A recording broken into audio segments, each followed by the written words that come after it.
Assalamualaikum warahmatullahi wabarakatuh. Halo teman-teman, ketemu lagi dalam video pembelajaran matematika. Pada video kali ini kita akan belajar untuk persiapan ujian sekolah matematika SMP tahun 2022 untuk membahas paket yang kedua, yaitu untuk nomor 21 sampai dengan 40. Lanjut atau langsung kita ke nomor 21. Harga 1 pulpen dan 2 buku 10.000, sedangkan harga 2 pulpen dan 1 buku 11.000. Harga 1 pulpen adalah, ini adalah sistem persamaan linear 2 variabel. Kita misalkan pulpen dengan P dan buku dengan B. 1 pulpen dan 2 buku harganya 10.000. Lalu, 2 pulpen dan 1 buku harganya 11.000. Lanjut, kita akan eliminasi bukunya. Kenapa? Karena yang ditanyakan adalah harga 1 pulpennya. Untuk mengeliminasi bukunya, kita harus menyamakan koefisiennya. Yang atas koefisiennya 2, yang bawah koefisiennya 1. Maka kita perlu menyamakan dengan cara dikali.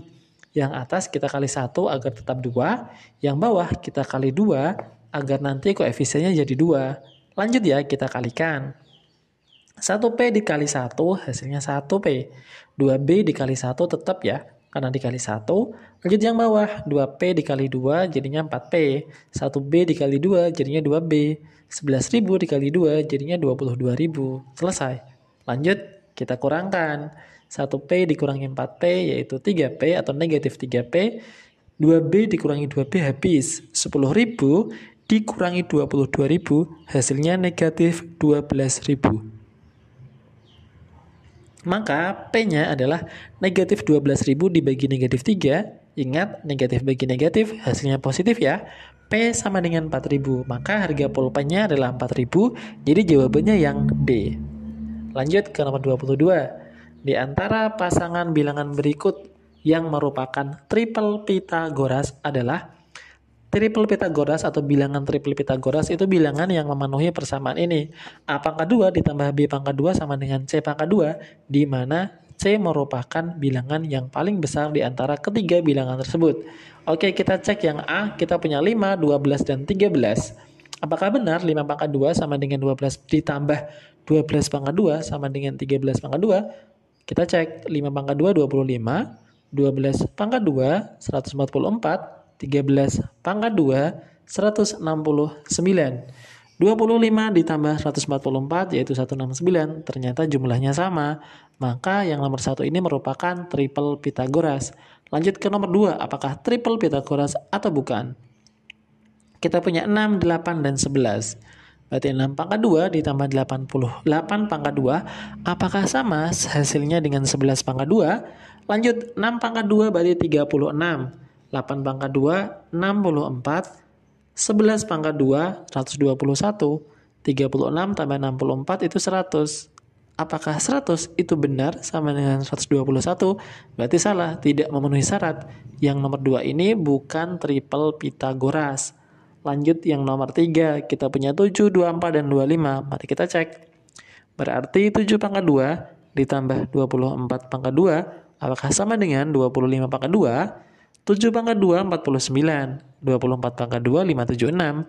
Apakah 49 ditambah 576 itu sama dengan 625? Ternyata sama. Berarti yang nomor 3 ini merupakan triple Pythagoras. Jadi kita sudah menemukan jawabannya. Nomor 4 nggak perlu kita hitung. Yang benar jawabannya 1 dan 3 yang merupakan triple Pythagoras. Lanjut, nomor 23. Yang ditanyakan di sini adalah panjang BD.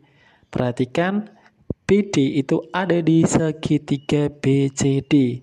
Kita bisa mencari BD menggunakan teorema Pythagoras. Karena ini segitiga siku-siku, BD pangkat 2 sama dengan CD pangkat 2 ditambah BC pangkat 2. Kita masukkan angka-angkanya. CD-nya 5 sudah ada, tetapi BC-nya belum, jadi belum kita masukkan. Maka kita perlu mencari BC terlebih dahulu. Bagaimana cara mencari BC-nya? Kita bisa menggunakan segitiga ABC dan teorema Pythagoras untuk mencari BC. Lanjut kita tulis, maka BC pangkat 2 sama dengan AC pangkat 2 yaitu sisi miringnya dikurangi AB pangkat 2. AC pangkat 2 15, berarti 15 pangkat 2 dikurangi 9 pangkat 2. 15 pangkat 2 225, 9 pangkat 2 81. Jadi 225 dikurangi 81 hasilnya 144. Jadi jawabannya akar dari 144 yaitu 12. Sudah ketemu BC-nya 12. Lanjut kita mencari BD. BD pangkat 2 sama dengan CD pangkat 2 ditambah BC pangkat 2. Kita masukkan angka-angkanya. CD panjangnya 5 berarti 5 pangkat 2. BC sudah ketemu 12 berarti 12 pangkat 2. 5 pangkat 2 25. 12 pangkat 2 144. 25 ditambah 144 hasilnya 169. Maka BD sama dengan akar dari 169 yaitu 13. Ketemu deh jawabannya C. Lanjut sekarang nomor 24. Kebun berbentuk belah ketupat, panjang kedua diagonalnya 24 meter dan 18 meter. Di sekelilingnya ditanami pohon dengan jarak antar pohon 3 meter. Banyak pohonnya adalah, oke, kita sketsakan dulu kebunnya yaitu berbentuk belah ketupat seperti ini. Kita kasih keterangan bahwa semua sisi pada belah ketupat itu sama panjang. Ini untuk diagonalnya, lalu kita kasih huruf-huruf pada setiap pojoknya biar gampang. Oke, karena yang ditanami pohon itu di sekelilingnya, maka kita perlu mencari tahu keliling kebun tersebut. Karena bentuknya belah ketupat, kelilingnya adalah 4 kali S. 4 kali panjang sisinya. Di sini sisinya belum diketahui panjangnya berapa. Maka kita akan mencari sisi ini menggunakan segitiga DOC. Segitiga siku-siku DOC menggunakan teorema Pythagoras. Nah, kalau kita lihat S itu merupakan sisi miring, maka S pangkat 2 sama dengan DO pangkat 2 ditambah CO pangkat 2. Permasalahannya lagi, panjang DO-nya berapa, panjang CO-nya berapa. Berarti kan, kedua diagonal ukurannya adalah 24 dan 18. Artinya, A sampai C itu 24, maka O sampai C 12. Bisa dipahami? Lanjut. B sampai D itu 18, berarti D sampai O itu 9, karena setengahnya. Kita masukkan angka-angkanya, kita hitung. DO pangkat 2 berarti 9 pangkat 2, CO pangkat 2 kita ganti dengan berarti 12 pangkat 2, kita hitung. 9 pangkat 2, 81, 12 pangkat 2, 144, 81 ditambah 144, 225, maka S-nya adalah akar dari 225, yaitu 15 meter. Maka banyak pohonnya, kelilingnya dulu. Keliling sama dengan 4 kali S, yaitu 4 kali 15, yaitu 60 meter. Nah, banyak pohon berarti keliling tanah tersebut, atau keliling kebun tersebut dibagi jarak antar pohon. Berarti 60 dibagi 3. 60 dibagi 3, hasilnya 20. Jadi, pohon yang bisa ditanam di sekeliling kebun tersebut adalah 20 batang. Lanjut nomor 25, perhatikan denah kebun Pak Yoga berikut. Luas kebun Pak Yoga itu berapa? Oke, perhatikan. Luas kebun ini kita bisa cari menggunakan luas segitiga ditambah luas trapesium. Kita cari luas segitiganya dulu. Garis merah ini merupakan tinggi. Asalnya nggak ada, kita buat garis bantu untuk mencari tinggi segitiga tersebut. Nah, perhatikan segitiga dengan alas sisi merah ini dan sisi miring ini ada terbentuk segitiga kecil dengan ukuran di sini 12, yang garis ini 13, dan kita perlu mencari tahu tingginya. T pangkat 2 sama dengan 13 pangkat 2 dikurangi 12 pangkat 2, yaitu 169 dikurangi 144. 169 dikurangi 144, hasilnya 25. Maka T sama dengan akar dari 25, yaitu 5.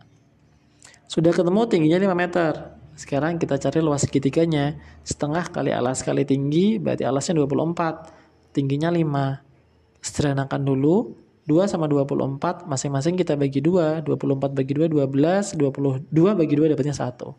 Lanjut kita kalikan. 1 kali 12 kali 5, yaitu 60 meter persegi.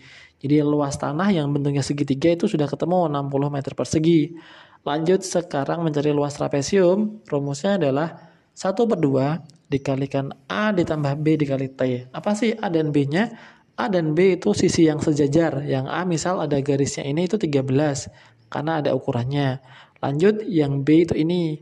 Kenapa ukurannya bisa Kenapa ukurannya berapa? Nah, yaitu 13 ditambah 5. Jadinya 18. Kenapa bisa dapat 18 dari tadi? 13 ditambah 5. Sekarang kita lanjut dengan menyederhanakan 2 dan 12. Masing-masing kita bagi 2. 2 bagi 2 dapat 1, 12 bagi 2 dapat 6. Kita kalikan. 13 ditambah 18 yaitu 31, maka kita punya perhitungan 31 dikalikan 6 yaitu 186 meter persegi. Jadi luas kebunnya adalah 60 ditambah 186 yaitu 246 meter persegi. Jawabannya yang C. Lanjut sekarang ke nomor 26 yaitu tentang sudut. Perhatikan di sini sudah diketahui 120 derajat, yang ditanyakan nilai Y-nya berapa. Oke, kalau di 120 maka yang sebelahnya itu 60 karena mereka sudut yang saling berpelurus, atau kalau ditotalkan jumlah sudutnya 180. Lanjut. Nah, ini sudut lurus.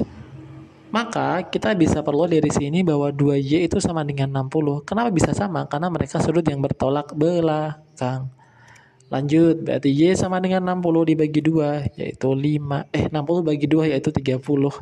Jawabannya B. Lanjut yuk, nomor 27. Segitiga ABC kongruen dengan segitiga PTO. Pasangan sudut yang sama besar. Yang sama besar yang mana?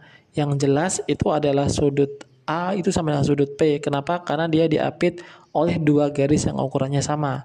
Lanjut, sudut C itu berarti sama dengan sudut T, dan sudut O itu sama dengan sudut B. Maka kita bisa tuliskan kalau masih bingung, sudut yang pertama yang sama sudut BAC itu sama dengan sudut TPQ.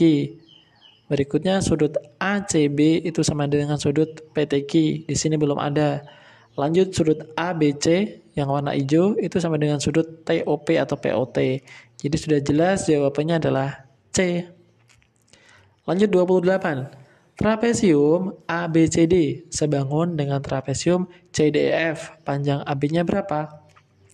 Biar gampang untuk menentukan perbandingannya, kita gambar dulu. Yang pertama, kita punya trapesium ABCD. Lalu panjangnya adalah DC itu 8 cm. Lanjut kita punya trapesium yang kedua yaitu trapesium kecil. Kita kasih nama DCEF. Nah, lanjut DC panjangnya 8, yang ini juga 8, cuman posisinya yang berbeda. Tambah lagi EF panjangnya 4 cm. Nah, kita punya perbandingan ini AB per CD. Kenapa AB? Karena AB itu yang ditanyakan. Kenapa per CD? Karena yang seletak dengan AB itu adalah CD pada trapesium yang kedua. Lanjut ke DC per EF. DC sudah diketahui, EF juga sudah diketahui. Kita masukkan angka-angkanya. AB-nya tetap AB-nya X karena belum diketahui. CD-nya kita ganti dengan 8. DC-nya memang 8, EF-nya 4. Lanjut, kita kalikan silang. 4 kali X jadinya 4X. 8 kali 8, 64. 4X sama dengan 64. Maka X-nya adalah 64 dibagi 4 yaitu 16 cm. Jawabannya D. Lanjut nomor 29. Nah, ini tentang garis istimewa pada sebuah segitiga. Jadi segitiga itu punya 4 macam garis istimewa. Yang pertama adalah garis tinggi, yaitu garis yang ditarik dari sebuah titik dari sini tegak lurus di depannya. Ini bukan tegak lurus, berarti salah. Kita lanjut, apakah garis bagi? Garis bagi adalah garis yang ditarik dari titik sudut sehingga membagi sudut tersebut. Nah, sudutnya harus terbagi sama besar. Intinya juga bukan. Berikutnya garis sumbu. Garis sumbu adalah garis yang tegak lurus dari sisi segitiga dan membagi sisi tersebut menjadi dua bagian. Ini dua baginya benar, tapi garisnya tidak tegak lurus, jadi dia bukan garis sumbu. Yang berikutnya garis berat adalah garis yang ditarik dari titik segitiga yang membagi sisi di depannya menjadi dua sama panjang. Jadi ini yang paling tepat, jawabannya D, garis berat. Lanjut nomor 30. Diketahui O adalah titik pusat lingkaran. Bisa sudut AOB. AOB itu sudut pusat. Kita punya ACB itu sudut keliling dengan busur yang sama. Maka sudut AOB kita bisa cari dengan 2 kali sudut ACB. Sudut ACB-nya 30, berarti 2 kali 30 hasilnya 60 derajat. Jawabannya D. Bisa dipahami ya? Nomor 31, perhatikan gambar lingkaran dengan pusat P dan Q. Panjang PA-nya 8, QB-nya 2. Jadi jari-jari besarnya 8, jari-jari kecilnya 2. Oke, lanjut. Nah, rumus untuk GSPL yaitu L pangkat 2 sama dengan P pangkat 2 dikurangi R pangkatkan 2. Kita masukkan angka-angkanya. P-nya 10 dari mana? P itu jarak antara titiknya. Karena mereka mepet, berarti jaraknya adalah 8 ditambah 2 yaitu 10. Lanjut. 10 pangkat 2 dikurangi R besar dikurangi R kecil. R besarnya 8, R kecilnya 2. Berarti 10 pangkat 2 atau 100 dikurangi 8 dikurangi 2 itu 6. 6 kali 2, 6 pangkat 2, 36. 100 dikurangi 36 itu 64. Maka T sama dengan atau L atau garis GSPL-nya sama dengan akar dari 64 yaitu 8 cm. Jawabannya B. Lanjut ya, nomor 32.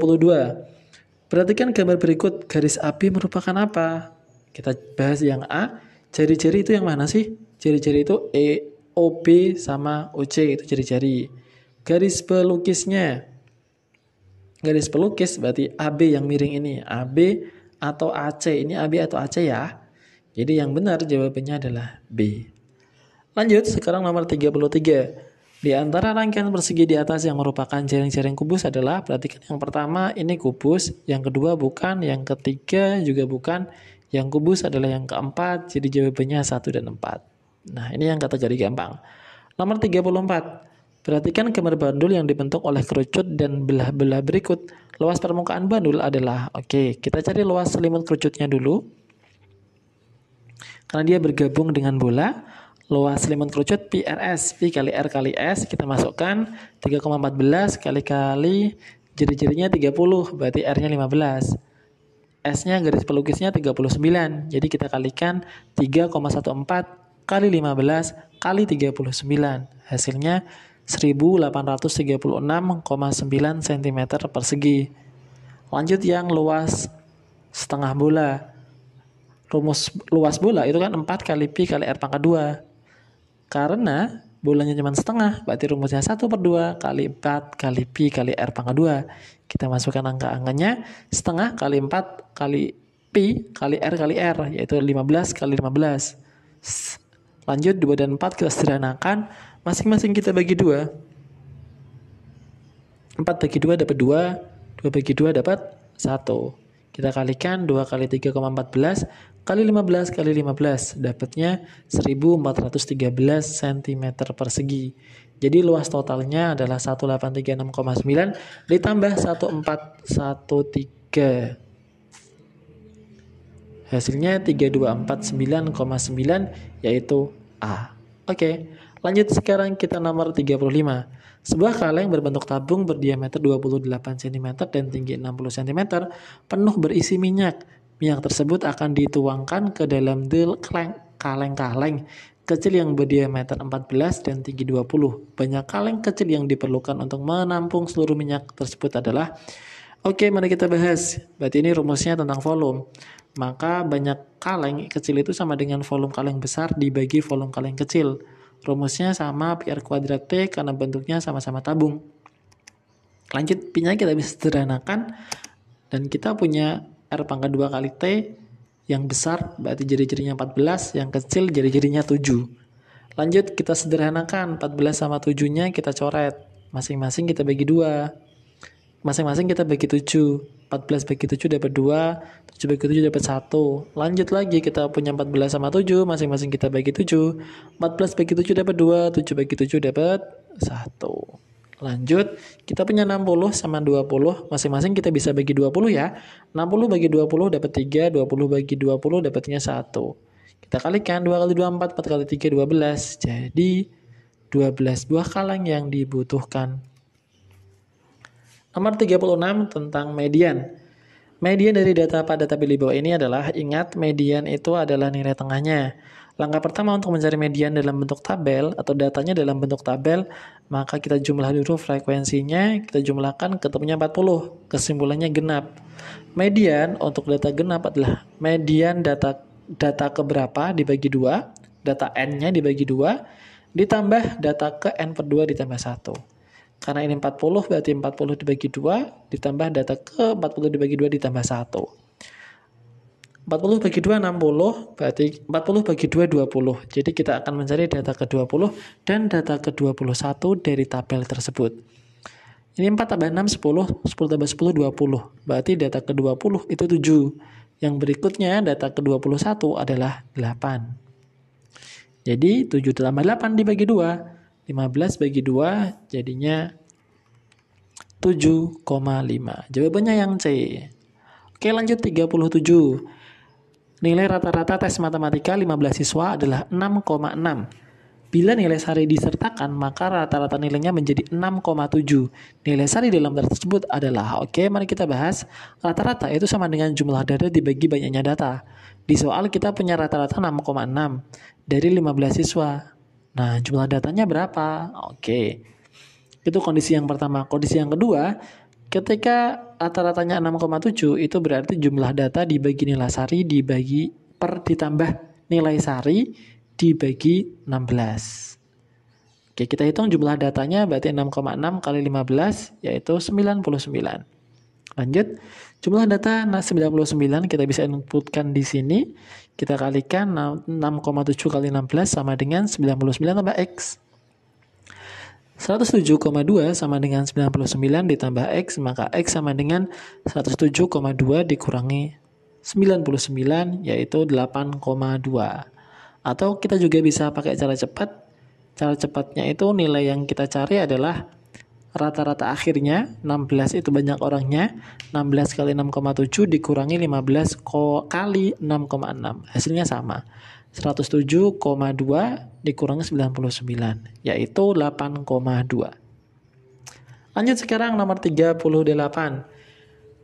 Diagram lingkaran menunjukkan kegemaran 200 siswa dengan mengikuti kegiatan ekstrakurikuler di sekolah. Banyak siswa yang gemar robotik ada berapa? Oke, untuk mencari yang robotik kita cari tahu dulu persentase robotiknya berapa. Persentase robotik yaitu 100% dikurangi 12, 20, 30, 5, 10, dan 13 tersisa 85. 100% dikurangi 85 tersisa 15%. Jadi robotiknya itu 15% persentasenya. Maka banyak anaknya adalah 15 per 100 kalikan 200. Karena 100 sama 200 masing-masing bagi 100 ya.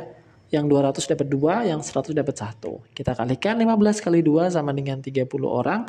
Jadi yang suka robotik itu 30 orang. 39. Sebuah dadu dilambungkan satu kali. Peluang muncul mata dadu faktor dari 6 adalah, peluang kejadian A itu sama dengan jumlah titik sampel di A atau titik sampel dibagi dengan ruang sampelnya. Jumlah ruang sampel. Karena dadu berarti jumlah ruang sampelnya 6. A faktor dari 6 berarti 1, 2, 3, dan 6. Maka banyaknya A adalah 4. Maka peluang dari A sama dengan 4 per 6 atau 2 per 3. Jadi jawabannya yang C. Nomor terakhir, sebuah keluarga ingin memiliki 2 anak saja. Jika peluang lahir anak laki-laki dan anak perempuan itu sama, peluang kedua anaknya perempuan adalah, mari kita misalkan, tadi ya peluang kejadian A itu berarti titik sampelnya berapa dibagi ruang sampel. S-nya berarti semestanya anak pertama laki-laki, anak kedua laki-laki, anak pertama laki-laki, anak kedua perempuan, atau anak pertama perempuan yang kedua laki-laki, atau anak pertama perempuan, kedua juga perempuan. Maka jumlah ruang sampelnya, jumlah titik sampelnya ada 4. NS-nya ada 4. Lanjut kita cari A. Cuman 1 karena kondisi perempuan semuanya yang ditanyakan. Berarti jumlahnya ada 1, maka peluangnya sama dengan 1 per 4. Jawabannya A. Oke, sekian pembelajaran kita untuk hari ini. Terima kasih, semoga bermanfaat. Wassalamualaikum warahmatullahi wabarakatuh.